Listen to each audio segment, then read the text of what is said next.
Hi everyone, Angus Campbell here, Monday the 5th of September 2022. So here we are, part 2, carrying on with trying to improve the running of this Mk.1 Rocket 3 owned by Mark Deakin, who took this on following the untimely demise of his brother Nigel, so we're doing this for Nigel.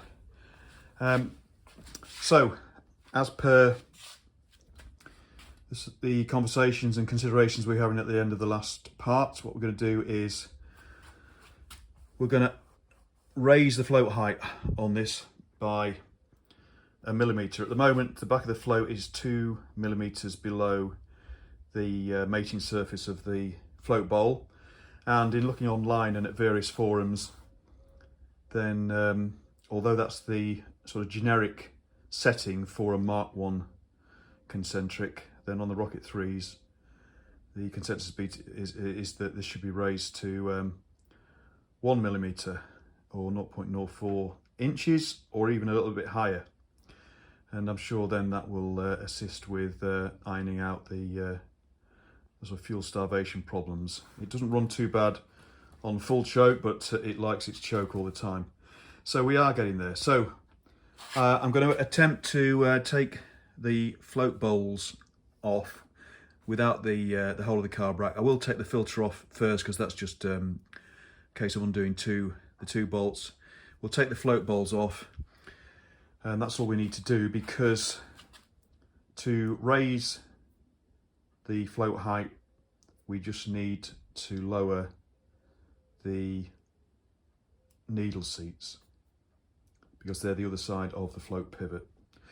So that's that. The other thing we're going to do then is just change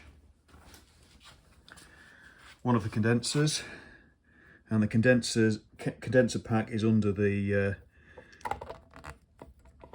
engine breather tube here, commonly known as the door handle, I should say, door handle.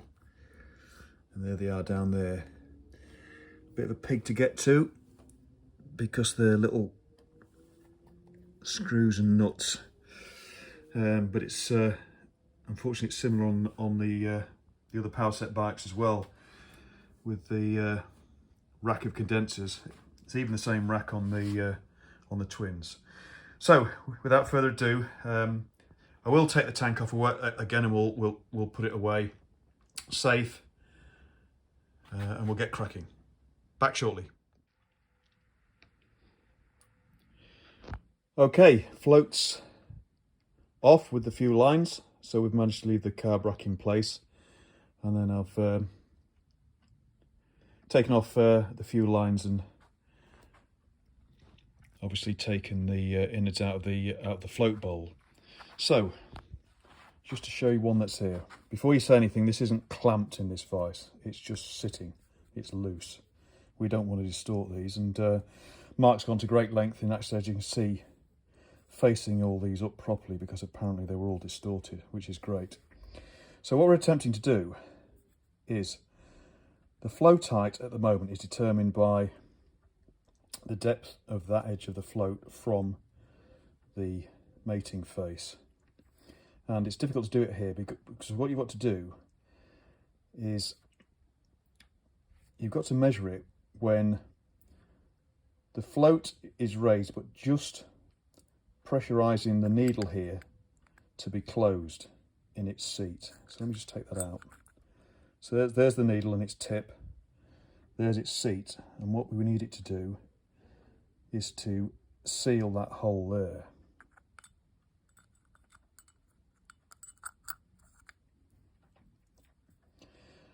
But that hole sealed by that tip on the needle just by a very light pressure from these tangs on the float. So for instance, we can't just press that needle down and assume that's the measurement we take, because that's not right, because then the tangs here on the float will be at the top of the groove in the needle, and we want it to be at the bottom. So what you've got to do is depress that there until it's just, you just feel a little bit of pressure on the bottom of the groove in the needle, so you know the needle's seated, and there's your measurement there. So we're at about 2 mil, or maybe a little bit more, but we're going to halve that. Now to halve that, i.e. take this down, bring that edge of the float up 1 mil, we've got to knock down the seat, the needle seat here. And obviously we don't knock that down 1 mil because we're looking at now at sort of pivot maths. So what we're going to do is measure from the fulcrum here to the centre of the needle and its seat, and then measure from the fulcrum to the edge, and then we've got to divide. Let's have a think. We've got to divide it by that measurement, and then we'll determine how little we need to push this down. I'm not explaining it too well. I can do the mathematical formula if you like. But essentially, if you sort of estimate, looking on top there, the distance between there to there is about 1/6 the distance from there to there, then that means that we only need to tap down that needle seat 1/6 of a mil to raise that edge 1 mil. So that's what we're aiming to do. So we're going to take it a little tiny bit at a time. And the advice as always is to warm the float bowl up with warm water or something like that, which will make it easier to tap down. But we're going to go very lightly, and we can just use a drift, a nice flat drift, I think. Let's try and focus it a little bit on this surface here, and just tap that down gently. But you've got to be very, very careful, otherwise you're ending up trying to draw it out. And if you look at the other side of it, there's no light there, unfortunately. But there it is. And that's a tiny little drift you've got to use in there to try and push it back out, which I don't want to do because I'm going to damage it, I think. So we're just going to take it very, very nice and slowly. So if we say that what we'll aim to do is we'll measure that lip there, because we know we're going to be of the order of 1/6 of a mil, but obviously I'll measure it up properly with the verniers. But if we measure that lip there and then visualise how much of that we'll need to push into the body to sink it by another 1/6 of a mil or whatever, at least we'll get a better idea via, you know, gentle taps and eyesight as to how well that's going. But less is better. Right, so I'm going to read up a little bit more just about to doing this, just to make sure I've not missed anything, and then we'll get a receptacle with some hot water in to warm these up and get a little go once we've made out the measurements. I'll bring you back first just to show you the calculations. Right, everyone, before we get into the calculations, let me just emphasise that I've done a bit more reading up and research across a number of articles online, and just a slight correction in that I believe now that the standard generic setting for the float height on an Mark.1 original concentric was 0.04 inches of the end of the float from the top of the float bowl face, not 0.08. 0.08 was subsequently published by Triumph because they felt that was a setting which better suited some of their twins, but the standard float height with these first Mark.1 concentrics was 0.04 inches, i.e. 1 millimeter basically. So that is what we're going to use. Now, apologies for some of these shadows. Here's some of the calculations. So Firstly, we're not talking here about fulcrum forces, etc. We're just talking about the range of movement either side of a fulcrum. So, as I mentioned earlier, I've measured the distance from where the needle sits in those tangs to roughly the centre of the pivot on one side, and from the centre of the pivot to the edge of the float on the other side. And we get 0.25 inches, 1.28 inches, and that roughly equates to, give or take, 0.2. So what we do then is, I've measured, if you like, that brass lip there,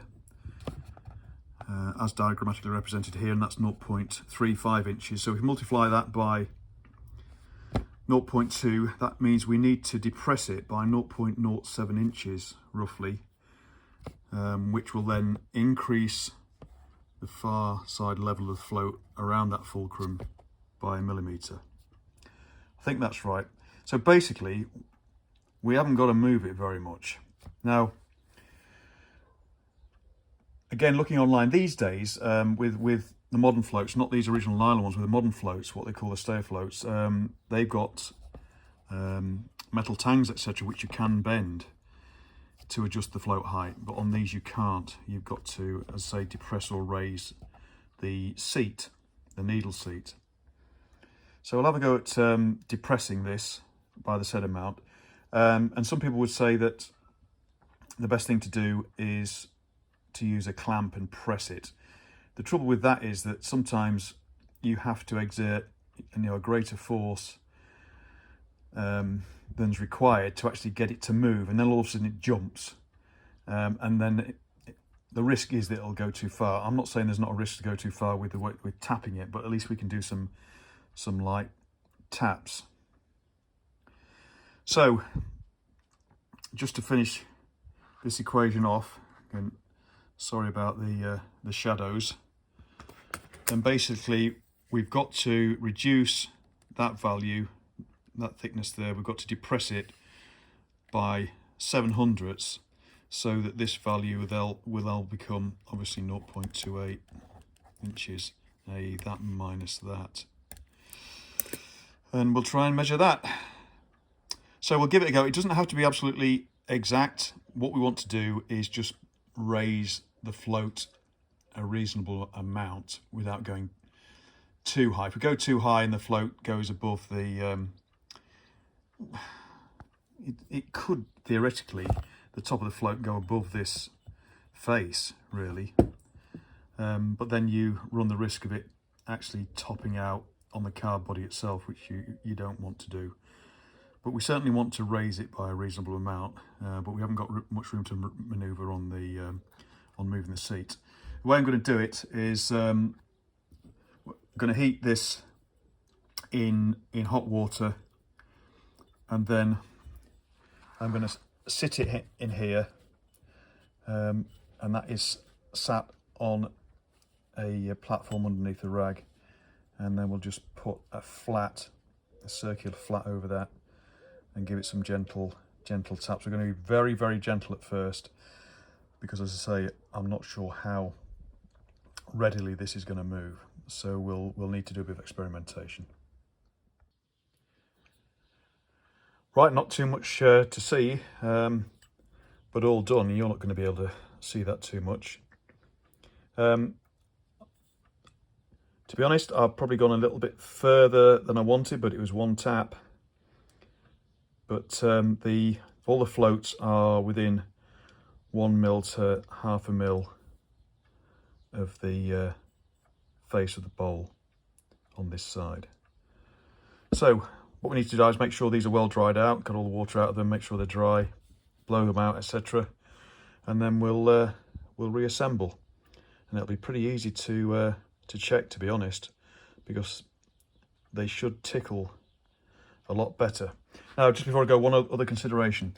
You'll notice, right, we've got no old style floats, but they do float because we're not flooding. But we've got newer sort of interim brass needles with the, I can't remember the name of the tips. Anyway, type in nylon tip. That's not the term, but anyway, don't hold me to that. Now, some people say these are too heavy, and the weight of these will affect the way that the sealing of the needle seat will, or how, come on, think. The weight of this will affect how quickly it seals, because this will actually, the groove in there is wider than the thickness of the tangs. So the weight of this could possibly seal and seat properly before the float is at full height. Now, when the bike's running though, there's going to be enough vibration going through there to prevent that, I think. But anyway, if we still have problems, without me babbling on too much further, the solution is to get aluminium needles, which are a lot lighter, still with the black tips for sealing purposes. So anyway, all we can do is see how we go. I don't have any of the aluminium ones in stock, otherwise I might try that, but I'm sure this is going to improve it. Right, all together and ready to be reassembled to the main carb bodies that are still on the bike. I keep the bottom banjo bolts on the fuel line stroke filter loose, because then we can adjust the position of the bowl a little bit without forcing the fuel lines, although these are pretty well set up by Mark, the owner. Anyway, it's going to be fun, it always is, trying to get these on. But let's just try and get them on there with the screws started first, without floats and needles and spindles and God knows what, and gasket flying everywhere. So don't worry, I'll spare you the cursing and swearing while I get these on, but we're all set to go. Right, they're on. First time. So just a bit of patience and no foul language at all. Just got to be careful, that's all. Time. That's what we need. I've also tightened up now the banjo nuts with the spanners socket. So we're ready for a quick fuel test. So I'm going to put the tank back on now, connect up the fuel lines, turn the fuel on, because all I'm going to do is just see how it tickles, basically. So let's do that. Right, tank on, fuel lines on, so we're all ready to go. Let's turn the taps on. I'll turn both sides on. Rein across the other side. Okay, that's both sides on. First of all, looking for any leaks or flooding.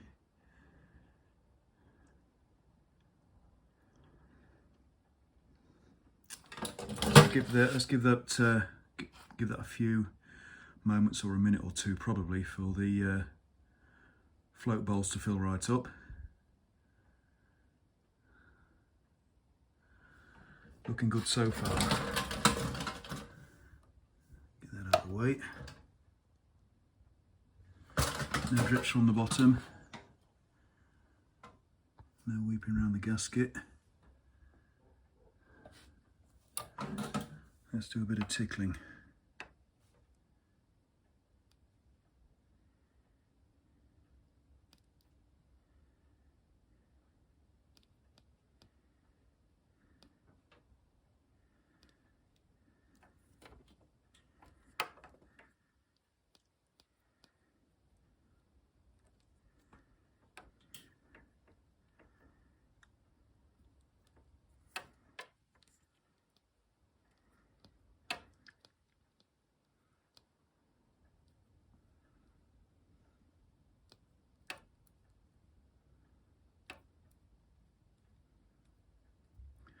Now this was the worst one before, because we know that the tickler stem for some reason on this carb is a bit shorter.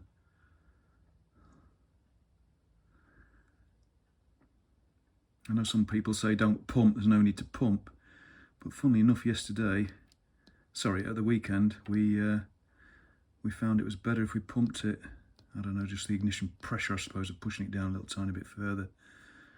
Nothing there yet.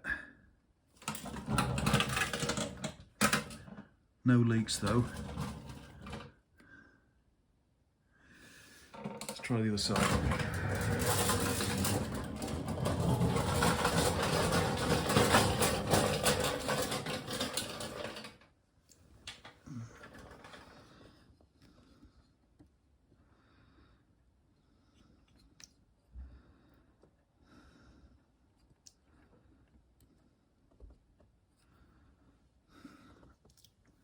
Excuse me while I put my arm over, that's better. There we go, boom. Wow, look at that. That's tickling much better. Oh, smell of fuel. Now then. Of course, what we need to do now, we know that float bowl's full. We'll go and wipe it down and we'll make sure there's no leaks. Let's go back to this thing. I'm reassured anyway by that left-hand carb. Come on, baby. What's the matter with you?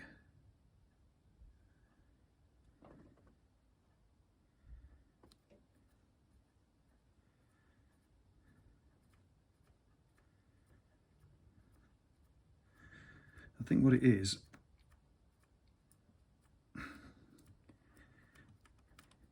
which when you pump it like this, it's making the needle jump up a bit. So I just think you can hear it moving anyway.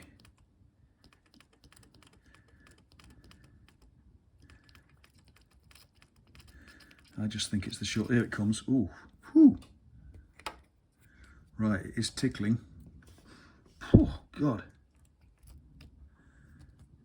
And actually it's over tickling, it's coming out the back. So we know it's tickling. Whew.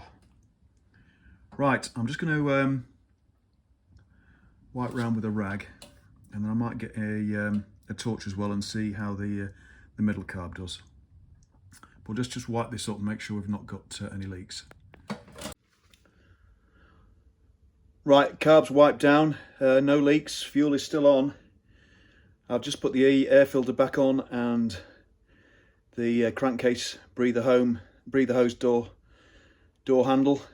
So you know what that means. We've got to give it a go. I know I haven't done the condenser yet. We'll do that, but let's see if there's an improvement.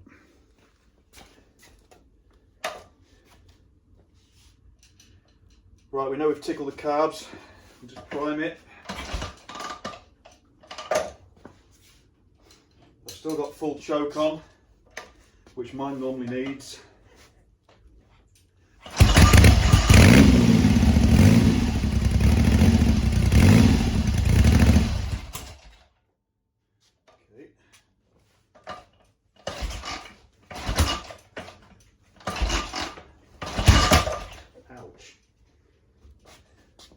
Tickle.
She's better. I can start taking the choke off a bit. I'm going to richen her up on the pilot jets a bit more. I don't know if I said that I did reset the pilot screw setting back to 3/4 of a turn out.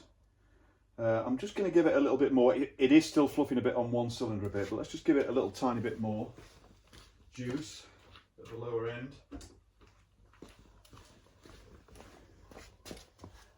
My Rocket 3 is running at just under 3/4.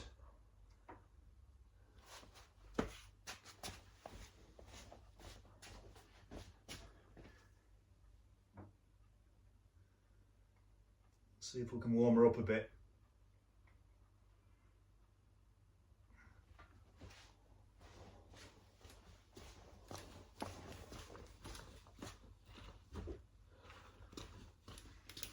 Just need the torch for the centre one as always. There she is. Loosen her up a touch. Right.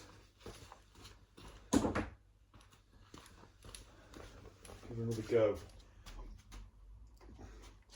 Fuel back on.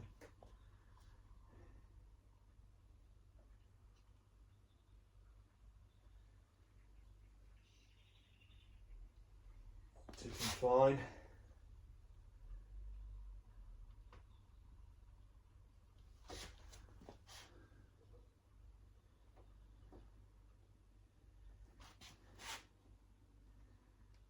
My fingers only just reached the centre one. Give it a bit. Okay. Still on full choke. Ignition on.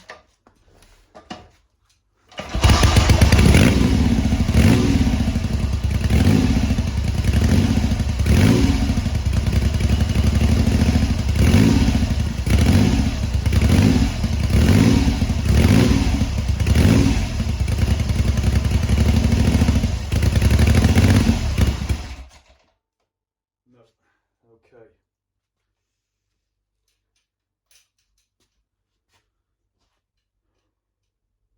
Probably a bit better, but we do need to warm her up a bit and give her a longer run. Yeah, it's still a bit cold really. But still likes lots of choke. Okay. Right, we'll have another ponder. And maybe I'll run it a little bit and warm it up and see how we get on. I'll bring you back. Right, next day. And taking a bit more time to ponder over this. And again, do a little bit of research. So, I'm thinking at the moment that although we're improving this, we've still got a bit to do, and I'm thinking that maybe we've missed the blindingly obvious. And that is, with respect to the work that Mark has done on this, and the fact that we stripped the carbs recently, I checked the needle jet and the main jet and just assumed that, you know, as these are new looking, very clean carbs, I didn't check the pilot jet. So that's what I'm going to do. And there is a technique to clear these pilot jets out without drilling these carbs. So these are Mark 1 concentrics. They're not the Mark 1.5s or the Premiers or anything like that. And the way to do it is, I think it's a 0.75 drill bit, and these are Tiddly. And these are the same size as the pilot jet, and the idea is to twist these in and try and obviously capture in the drill bit. You won't be able to see this because it won't focus on that. Oh, there you go. Too bad. Try and capture any debris or gunge or whatever within the bit itself. They're tiny little bits, quite short, but I've just glued this onto a cocktail stick, and at least we'll be able to do 2 carbs. I've got another one in here. There it is, which isn't glued to anything, which we'll need to use for the centre carb if it's in situ. But the idea is, just to twist that in gently into the pilot jet, which you can do once you've taken out the pilot screw. And with it being on the cocktail stick, the idea is that it's obviously thin enough to get it in here, and it's long enough then to get to the pilot jet, which is the other side of the carb. But the other side is blanked off on these carbs. Right, so let's give this a bit of a tickle and we'll take it from there. Well, that sort of worked. There's gunge in there, and the drill bit got stuck in the gunge and it's come off the end. Now it's stuck in there. So right, let's do it properly. Carbs off, ultrasonic cleaner on, bodies are going to get a bath. Right, carbs off, that didn't take too long at all. Ultrasonic cleaner on. So we'll now strip these. We're going to take obviously the bodies off the rack, but the good news is we're not going to be stripping the slides, springs, etc. and all that lot. That's really, you know, sometimes quite difficult. So it's just a case of getting the float bowls off in one set together, and then we'll undo the nuts that hold on the bodies onto the studs, undo the screws at the top, and then we can just slide the bodies off the slides, if you like. Right, let's get this all stripped down while the cleaner's warming up. Did anybody spot this when we were stripping the carbs down originally? I didn't actually. This is, the rack's been drilled presumably to take vacuum gauges. I didn't spot that originally. So we better just make sure these are sealed properly, these massive plugs here. Actually, I do remember Mark mentioning these because they've got Doughty washers, and we were talking about that at one stage, maybe before I actually did any video clips. But I think we will clean those up, put a bit of sealer on those, because they weren't very tight either, and we just want to make sure we don't get any air in those. Anyway, that's easy enough to sort out. Right, back to bodies off. Right, body stripped down to the bare minimum. Also, make sure you take the O-rings out, because they'll suffer a bit in the ultrasonic cleaner. As I say, we can leave all that lot together, so that makes the job quite a lot easier. So once the ultrasonic cleaner's warmed up, we'll get these in. We'll also get the main jet and needle jet in as well, but I know they're pretty clean. But let's, you know, let's go over the top now rather than skimping a bit. And yeah, I just think a lot of you are screaming at me originally saying, check the pilot jet, check the pilot jet, tra-la-la-la-la.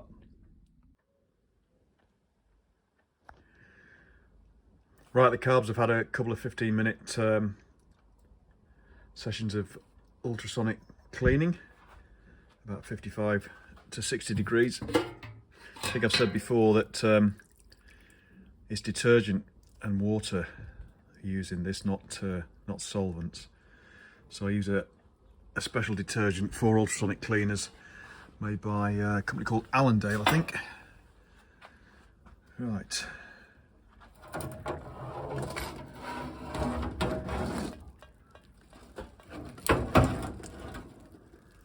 There they are. We'll let those drain a little bit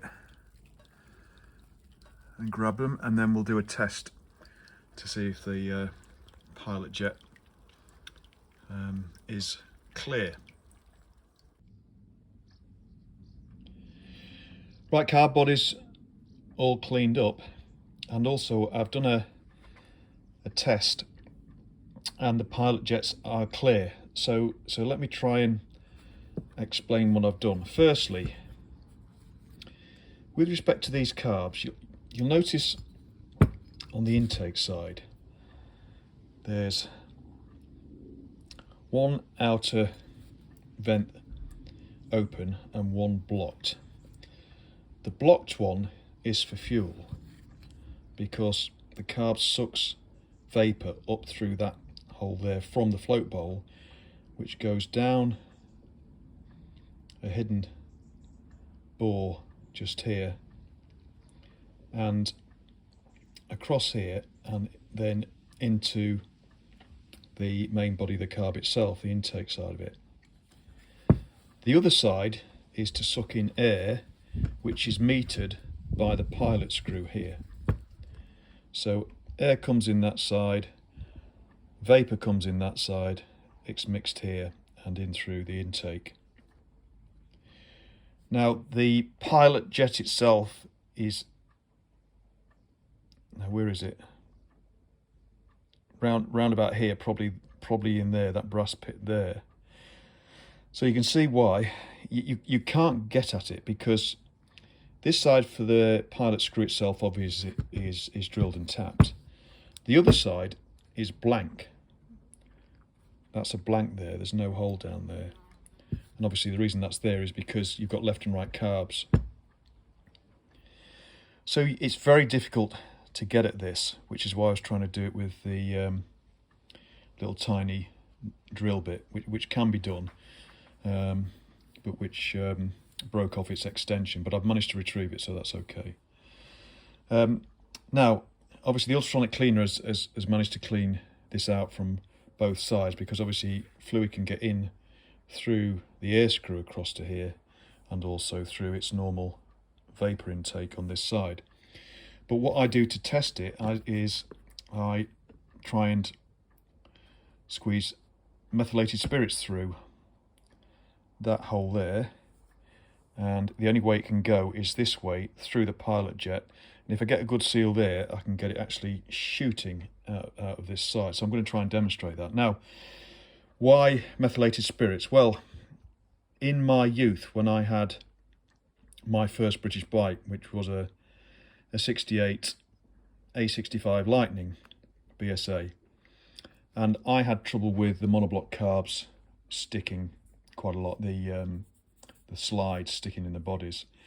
And at the time there was a gentleman that lived near my parents who was an ex-mechanic at the old BSA dealership in my hometown of Grimsby, which is Gresswells, and he helped me out no end and said, if you want to remove any sort of petrol stain stroke residue from these carb bodies, use methylated spirits, and it does actually work a treat. So it's a good tip if you've got carbs that are stained yellow from tickling etc. on the outside, which they always do. If you just brush some methylated spirits on it, it'll remove all that, and it saves you getting the carbs off and trying to get in with rags and God knows what. So we've got a bit of mess here. I will try and demonstrate this. Normally I have to put a bit of pressure on the carb body. So we'll try and get a good seal on that. Oh, the body fell over, but I don't know if you saw it or not, but a jet did come out the other side. Let's try another go. It goes for quite a distance. Over there, just to get a bit of pressure on it from the pipette. There it goes. You just saw it before the body fell over. So that's the way I do it, and the reason I use the mess as well is because it will evaporate out of there and it won't leave any residue. And if there's any residual petrol stain or gunge or whatever in there, it'll also help to dissolve it. So that test has worked on all three carbs. So what I'm going to do now is reassemble, which I'm sure you're pretty bored of really. But we've just got to get the bodies back on the rack with the slides in. Got to remember to put the O-rings in here, and also I might put just a very thin smear of silicone around there as well, just to make sure that seals properly. But let's get the carbs back together. Everything's ready to go, so it shouldn't take too long. And once I've done that, we'll get the carbs on the bike and we'll do another test. Right, all done, all together. Slides move really nice and smoothly. That's all good, everything went together all right. So we'll just oil up, put a bit of smear of oil on these rubbers, and we'll get the rack back on the bike. Right, carbs back on again, air filter on, tank on, fuel lines on. Fuel's been turned on for a few minutes, just tickle the carbs, 2 outer carbs. Choke on. Here we go again. Contact.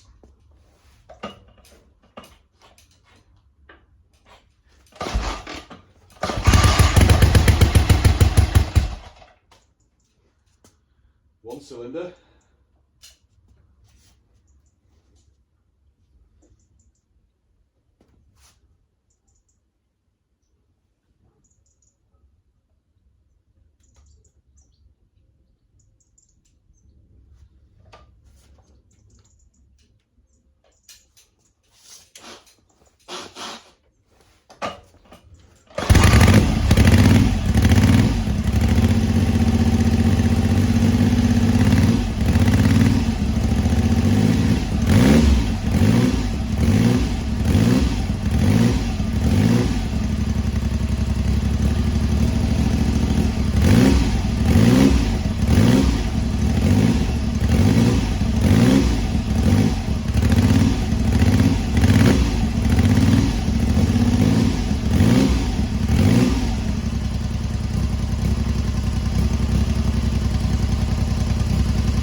Well, I started that with choke off accidentally, so we're definitely making progress. It seems to be the centre pot that's missing a bit.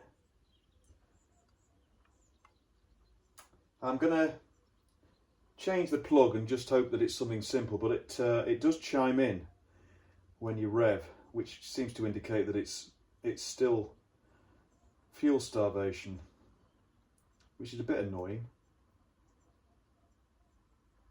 But anyway, we've made some progress. Not quite there yet, but 2/3 of the way. Well, here we are again, next day, Wednesday the 7th of September. I was working late-ish on this last night, and I was having trouble tickling the centre carb, and also the tickler was sticking.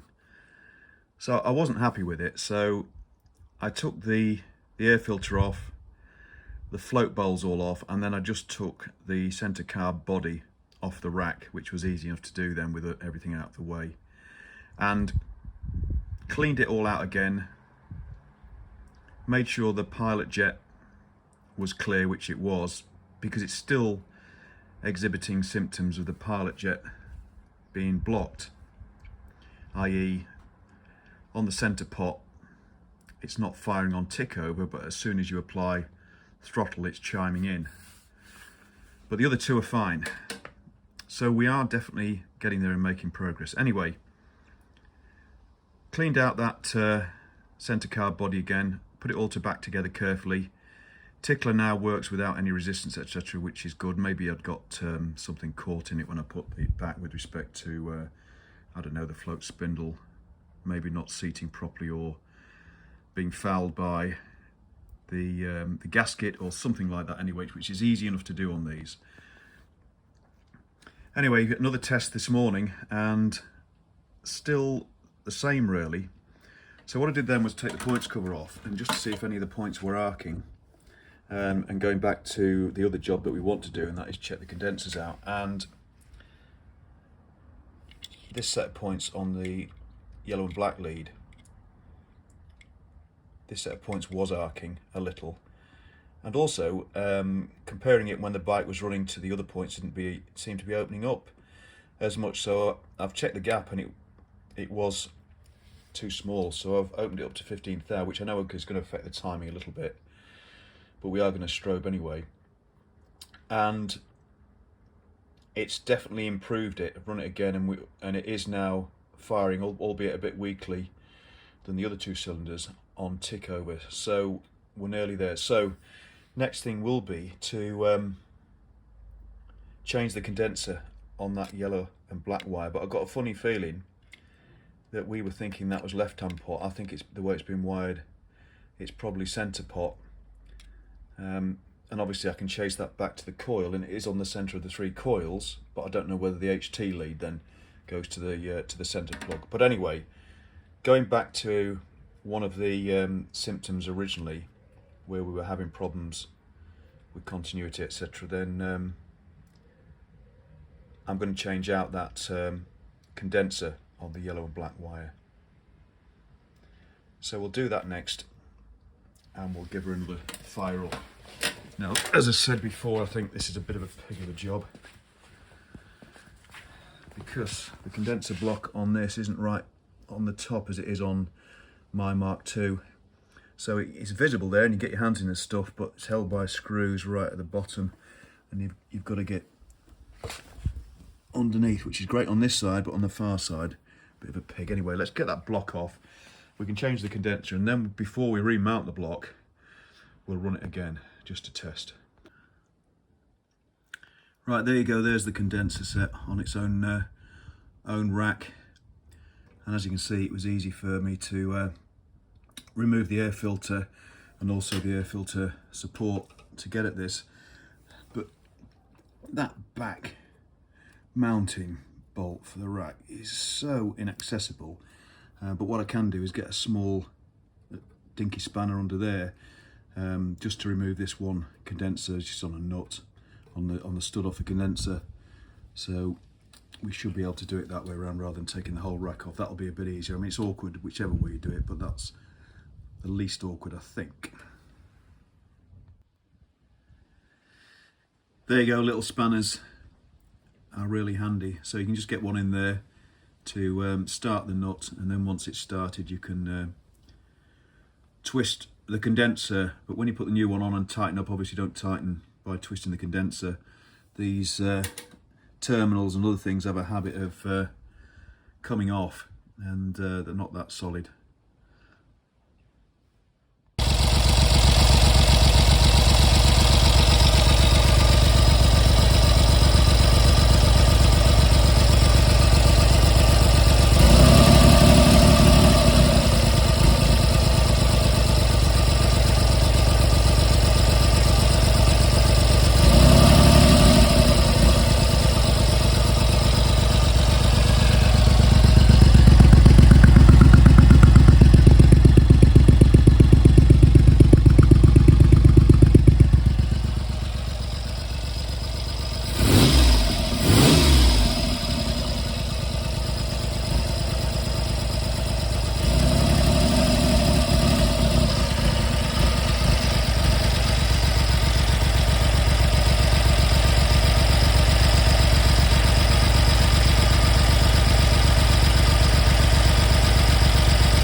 Right, so what you've just seen is the engine ticking over without any choke on, but just on 2 cylinders. Yet when you rev it, the third cylinder chimes in, and that's the centre pot. And what I was demonstrating is that, firstly, on tick over, if I put my finger over the air inlet vent for the pilot jet, all of a sudden she chimes in. Take my finger off, she doesn't. So I think that what that states to me is that the pilot jet itself isn't blocked, but the air screw doesn't seem to be actually having any effect on the amount of air that's going in. There's too much air going in through that vent. Now this is the carb, I think, that was originally on the right hand side here, and the one that we had problems tickling and still do.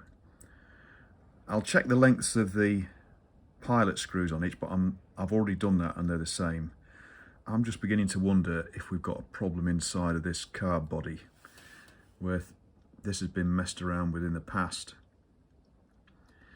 I mean, the easiest thing to do would be to swap it out for another carb body, but I haven't got a spare one except for a certain donor bike over there. A bit tempting.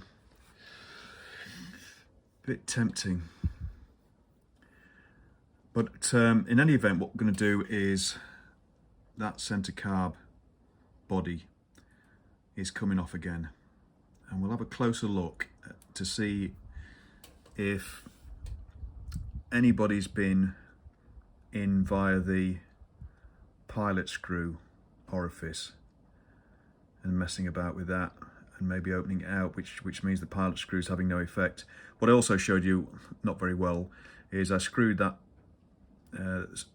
pilot screw in all the way, had absolutely no effect at all, and that should have blocked off all the air, but didn't. And still, when I put my finger over there, she chimed in.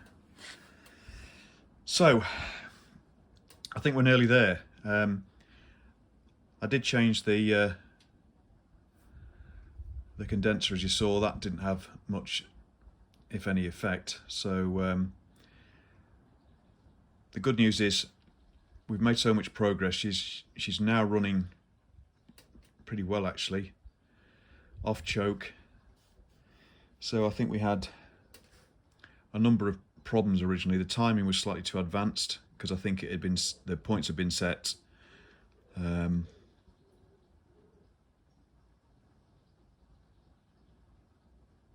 I'm just trying to think there, had they been set on full retard instead of full advance? And I think that's what happened there. We know that some pilot jets were blocked prior to the ultrasonic cleaning. Anyway, she's running really well and ticking over beautifully on 2 cylinders. So we're just about there then with respect to the fuel supply to the pilot jet, or via the pilot jet, on that centre carb. So let's get that body off and I'll stop waffling away while I'm trying to think in my mind logically. I don't think there's anything else. The one other thing I might check while the tank's off are the inlet tappets, just to make sure there's nothing untoward going on there, but I don't think so. Anyway, tank off, carb body off, have another look at that. While we're there, check the inlet tappet clearances and we'll take it from there. Right, centre carb off again. The pilot screw is exactly the same as the 2 pilot screws on the other carb, but I think I've found something and I'm going to try and show you it now, and it's going to be a bit difficult. I wonder if this will... Oh yeah, it will show, won't it? Yeah. Now then, see if we can get a bit of light on the subject.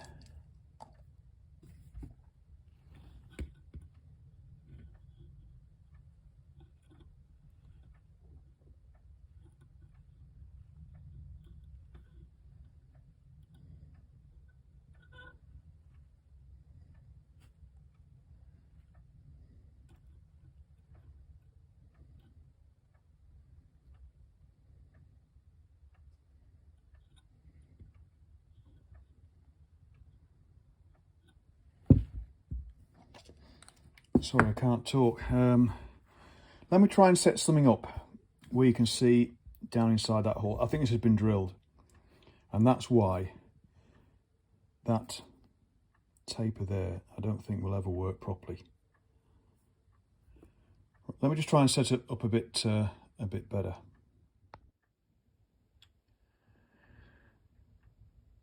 Right, there's a magnification of the pilot screw hole right down to the pilot jet. I just can't get the torch in the right position. Oh, it's just about there. You can just about see the centre pinhole, which is a pilot jet. But before that, I think you can see that the chamber isn't an equal circle, and also there's no taper on it. I think that's been drilled out.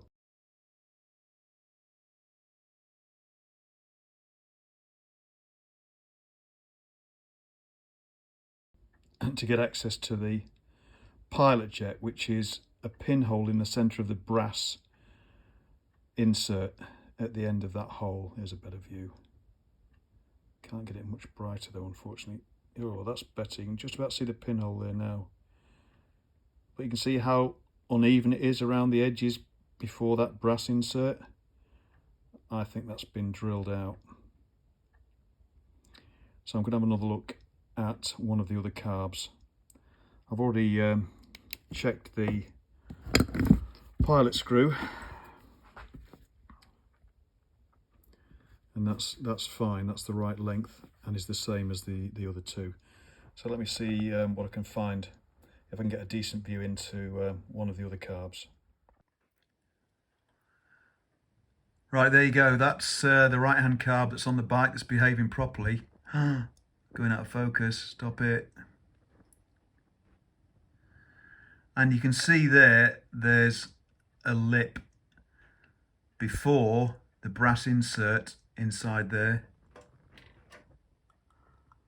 which the other carb hasn't got because it's been drilled out.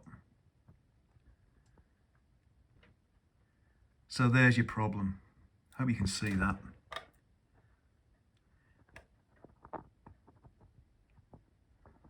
Just one more little bit, come on.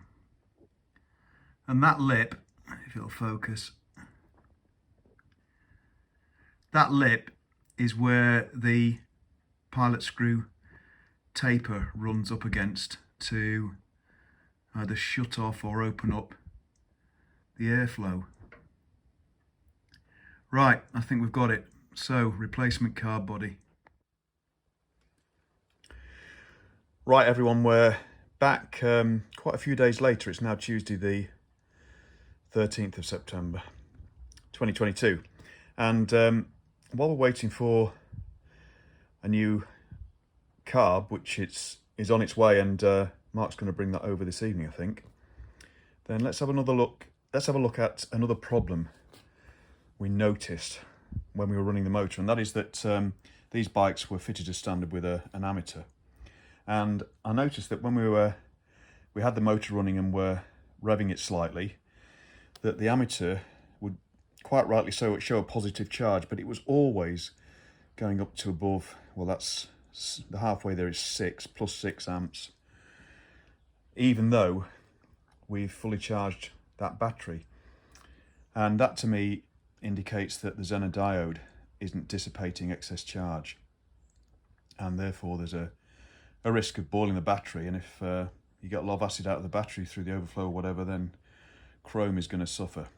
So let's have a quick look now at the Zener. Now the Zener's mounted in its heatsink underneath here, and for those that don't know briefly, a Zener diode is just a means and a mechanism by which you can dissipate excess charge by way of heat. So Zeners have to be mounted on something that will dissipate heat, either a heat sink as we've got here, or alternatively on the twins over there, the Lightning, it's mounted on the inside of the air filter, so there's a lot of metal there that will conduct heat away from the Zener. That's the word I'm looking for, conduction. or is it convection with heat? Anyway, you need to dissipate the heat. So the Zener sits in here. This is the heat sink. This isn't the Zener itself. If you look behind, the brass device here, that's the Zener which seats onto the sink. Now, if these don't earth properly, then they won't dissipate heat. They won't make, you know, a circuit. And I thought when I first looked at this that this didn't have its separate earth, which it should have through the mounting of the Zener. So I was looking at this point here thinking, no, there's no earth there, and was making one up, gladly minding my own business making one up. Then I realised, hang on a minute, there is an earth wire that goes down to the mounting point of the bracket that holds the Zener. So what I'm going to do is, I mean, obviously now then you begin to suspect whether the Zener has failed, because they can do. But the first thing to check is to make sure that it's seated properly. It does have a specific torque setting, etc. So we'll take the whole lot off and have a look at that Zener, make sure it's all nice and clean, etc. And then we'll remount this and we'll put the earth actually on the heatsink mounting rather than this bracket. I don't think it's going to make much difference, but let's just see if we can sort that out so that when we fire it up next time we can do another test.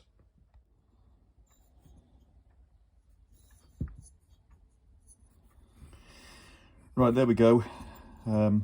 Just taking the bracket off the bottom yoke. There's the heatsink.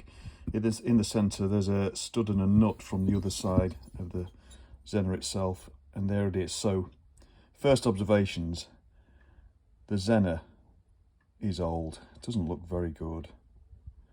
It looks in poor condition, so we've got to suspect that, but I believe there is a test we can do with the meter to check that. There's also paint on the heatsink. They were, I believe mine's, yeah, they were matte painted, but we'll just make sure there's no paint underneath the seat there. And that's all we can probably do. So we'll take this off, clean the heatsink, and see if there's a test I can do with the meter on that Zener. I'm not sure. And then when we put it back, if it checks out okay, we'll torque it up to the correct torque setting. And also I'll probably put the earth wire onto this mounting rather than that mounting point there. The reason it needs a good earth, and you can't guarantee that when you mount these on yokes that the other side of grease bearings, etc. So they have to have their own earth. Right, before the wind gets hold of us, let's test this out. Looks very clean on one side, but burnt to a frazzle on the other.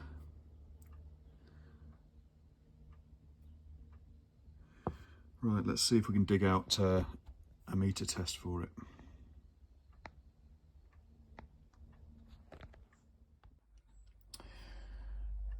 Well, my little meter doesn't have a diode function, so all I could do was just test it in both directions to see if it was still acting as a semiconductor, which it is, but it's not really a valid test, and the best way is probably to run it on the bike, which obviously we have been doing, and the ammeter's showing it's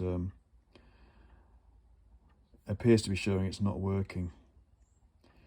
It does look to me as though that's overheated, and that might have caused it to break down.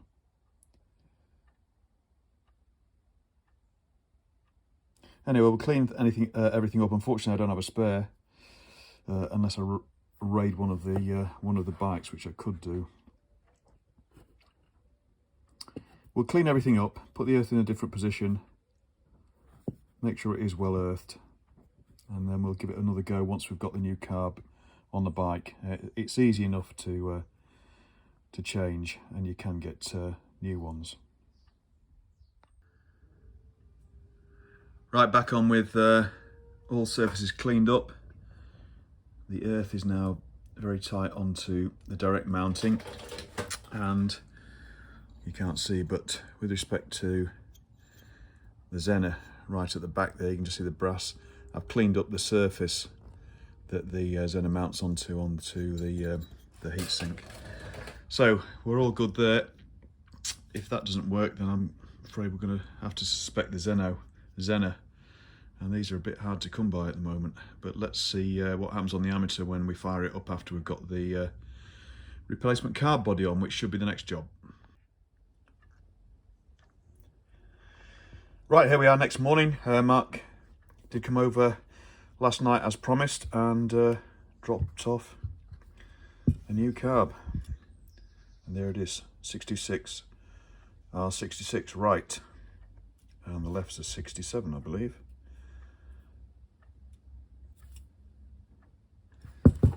You'll notice with these later, I think these are probably called Mark 1.5s now, larger tickler. You've also got a plug there to be able to get into the pilot jet. Anyway, all we're going to use from this, I think, is the body and the float bar. Also in this you do get the black float on the metal tangs, so it's much easier to adjust float height as well. But we'll check all that out, and then we'll put this on as one without the banjo, but without all the gubbins in the middle, because that's all still hanging off the rack there in the center there, and we know that's all set correctly. The other thing we've got to do on this is before you install this, don't assume anything, so we'll check that all the jets are the correct size. So float height and jets, and we'll get it onto the bike. Let's do some checks first. Right, it all checks out. 150 main jet, 106 needle jet, that's all good. And there you go, there's the black float with the metal spindles, metal tangs. So you can adjust this float height by bending the metal tangs against the needle. And also in this revision of the carb, we've got the aluminium needle, which is supposed to be a little better than the brass one. It's lighter, so the weight of the needle doesn't affect the float height or the closing of the seat too early. Right, so what we need to do now is, I've taken the new gubbins out of the centre because we don't need those. We'll just take that banjo off the bottom there, put the float in its gubbins back on that carb, and we can fit it to the bike. Right, new carb and paraphernalia are all set, good to go. So back to the bike, seat off, tank off, just to install the carb into that rack. Okay, all done. Carbs on, air filter on, air filter support on, tank on obviously. Fuel's been on about 5 minutes or so, no leaks. Yeah, I've put the air filter on, I'm feeling confident. I suppose I could have done a test without it, but I think we're all set to go. The pilot screw on the centre carb is out 3/4 of a turn, as on the other two. Right, we'll set up and we'll give it a go.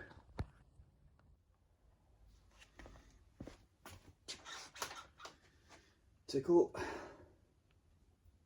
Wow, that's a massive tickle.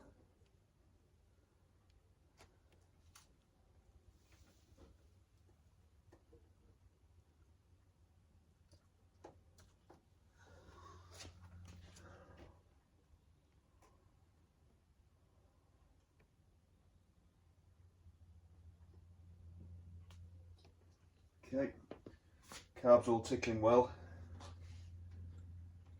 Give it half choke. Prime.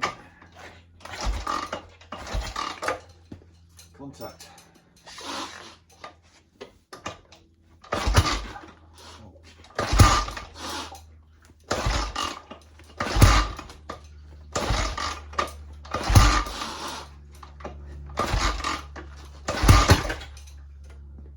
Choke.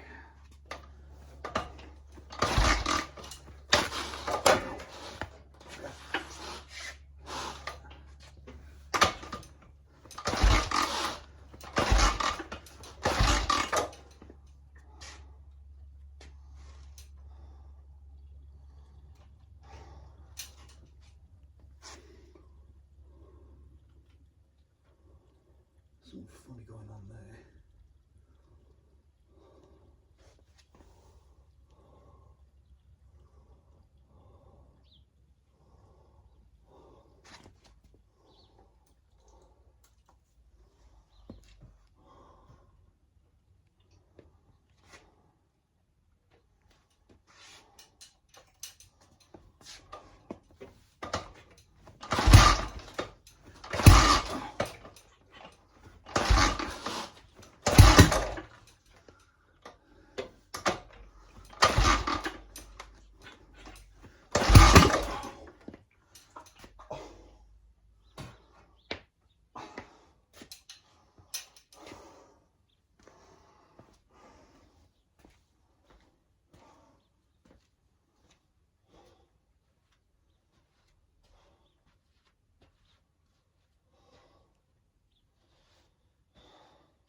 Right, I've just done a few checks around because you can see it was giving me a bit of kick, and also the right-hand carb was tickling a bit strangely. It seemed to be flooding an awful lot, and I just did a few checks around, and the float bulb wasn't very tight on the body, so that's my fault.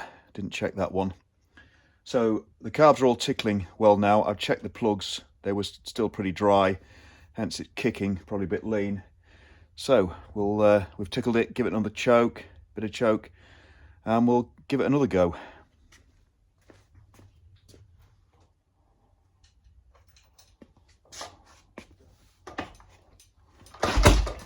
Oh, bloody hell. Come on.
Well, massive improvement. So running well now on the centre pot, but the right hand pot is firing, but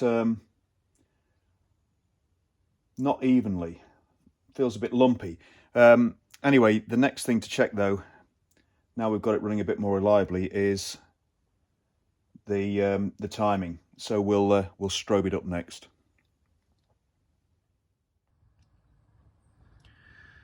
Right, we're all set to go with the strobe then.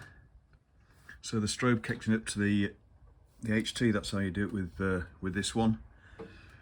It is a mains powered one as well, so it should be bright. We've got the inspection cover off, and you can't quite see it very well, but this screw here, the bottom screw on this should have a little pointer on it and should be a longer screw, so that's screwed in so it's close to the rotor. Let's just see if I can show, but not obviously touching it. There you go. And before I start as well, I always just make sure that we're looking at the if we need to adjust it, we've got to look at the correct set of points here. So with respect to this setup, we've got white and black wires, yellow and black, red and black. White and black is this right hand pot. I've just checked that. Red and black should be centre, yellow and black should be the other side. So the leads are long enough on this to be able to do everything from this side. Obviously you've got to do that, and luckily be able to rev the bike up, because we need to check that it's firing on full advance when the pointer hits the mark on here. And if it's off to the left, we know it's retarded. If it's off to the right, it's too advanced, so we can make adjustments accordingly. I haven't got three hands, so I'm not going to be able to film this, but I do have a video on my Rocket 3 in the playlist there, and you should be able to find one in there timing the spark. So I'll get on with this and I'll come back and let you know how I get on.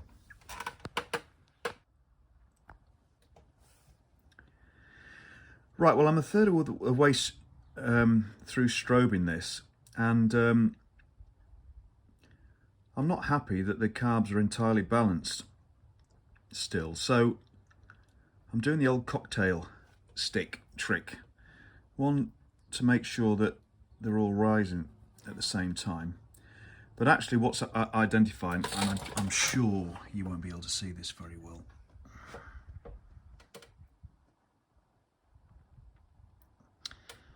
but the centre carb slide is a little higher than the other two, and that's why we're getting a bias on the centre pot on tick over.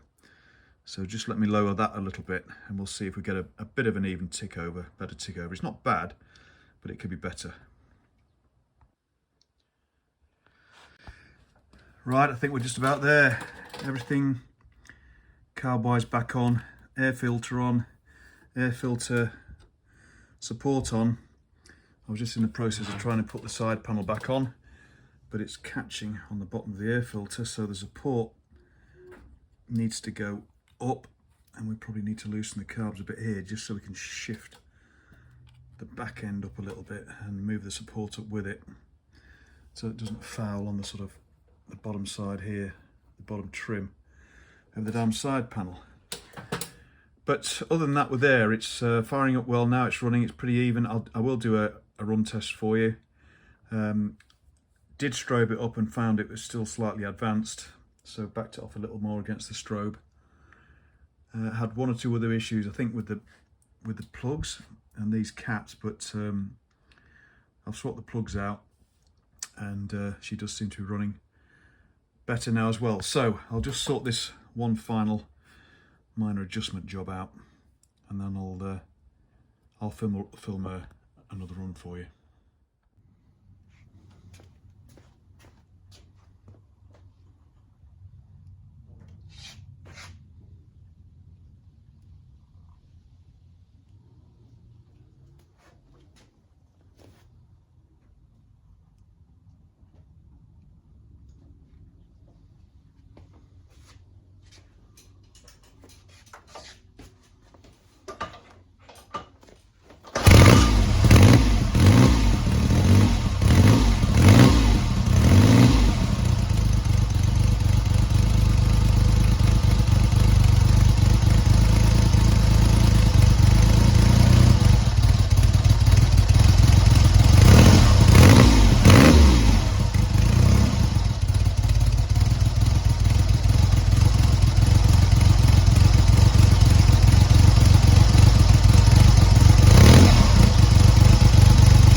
you go, sounds an awful lot better, and not too badly balanced up now. That's from cold,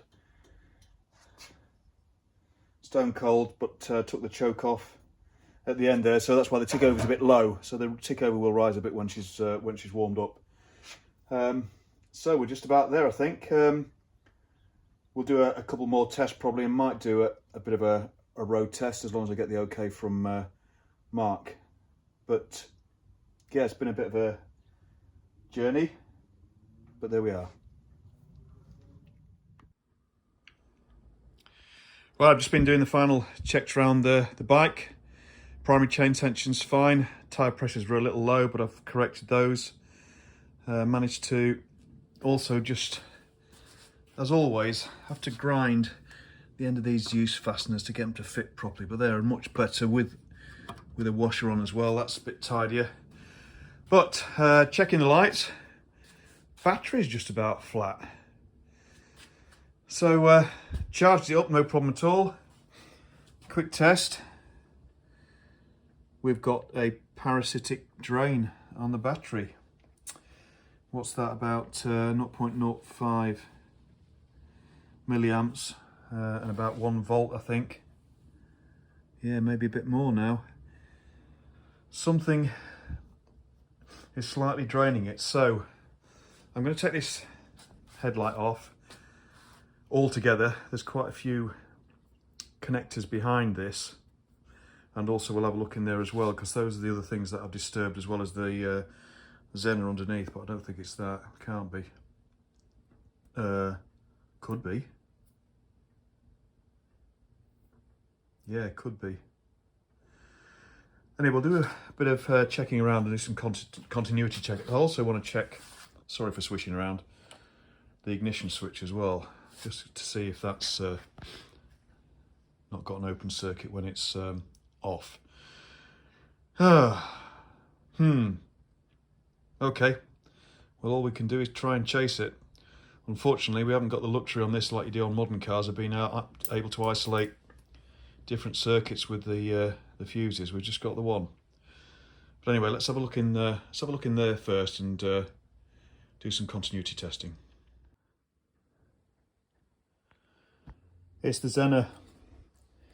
As soon as I take the live feed off to the Zener, there's no parasitic draw. Don't think it's supposed to do that. I might have a spare Zener, but I'm not sure of the polarity of it. It looks like, I've got a couple of these. They look like, well, they are Lucas Zeners, but they're not the same part number. And they are marked up, but they do have, I don't know if you can see that properly. Let's try and zoom in.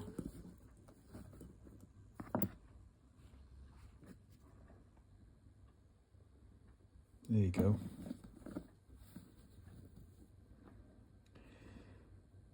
They are marked up with the polarity.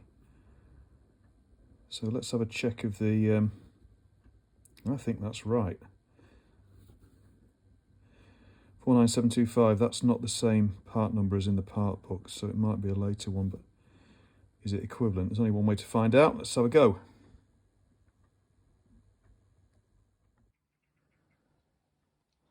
Right, replacement Zener on. There was no parasitic discharge, so the fuse is back in, and I've just been keeping a close eye on it just in case anything's been getting hot, etc., but it hasn't. Noticed there was one bad connection on the rectifier, but nothing serious, I don't think. So the battery is now fully charged. Horn is working well. What we'll do is we'll leave it overnight, and we'll see what state the battery is in tomorrow morning, before possibly Mark comes to pick it up in the evening. So hopefully we're there until we find something else. Next morning, battery all checked out, hasn't drained at all during the night, so we've solved that problem. I'm still not entirely convinced that the replacement Zener and charging circuit is working quite properly. It's charging very well, the battery, probably too well, but time will tell, and I'll tell Mark to keep an eye on it during his first runs, so we don't run the risk of boiling the battery.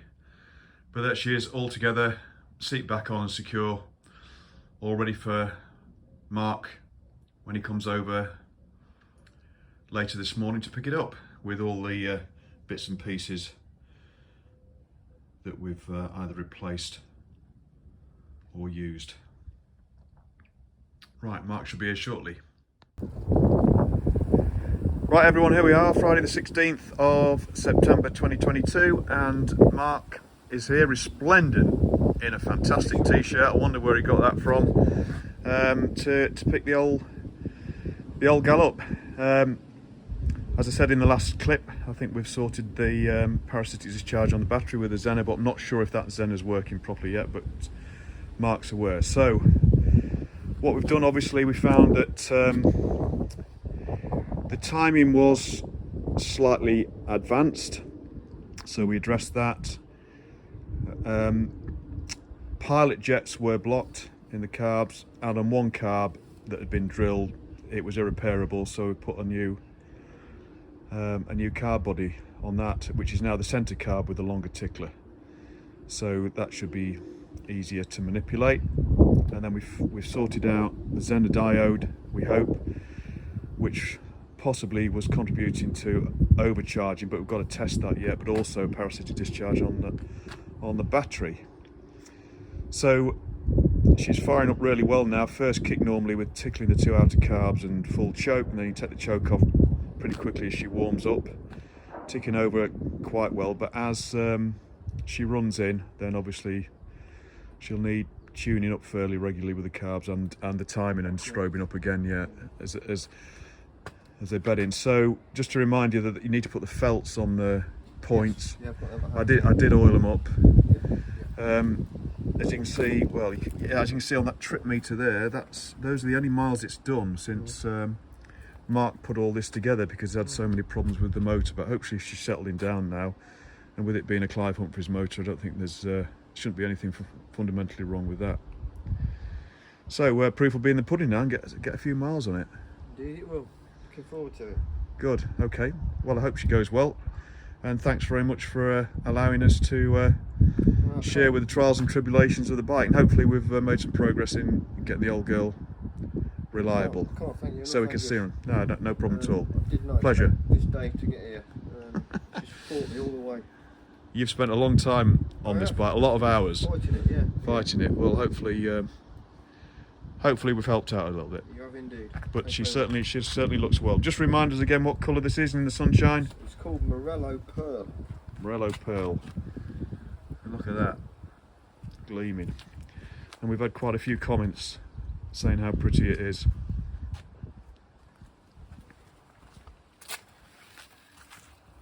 Right, there you go. Thanks everyone, we'll leave you there. See you all again soon. Thanks for the comments, interest and subscriptions. And that's the lot. Cheers.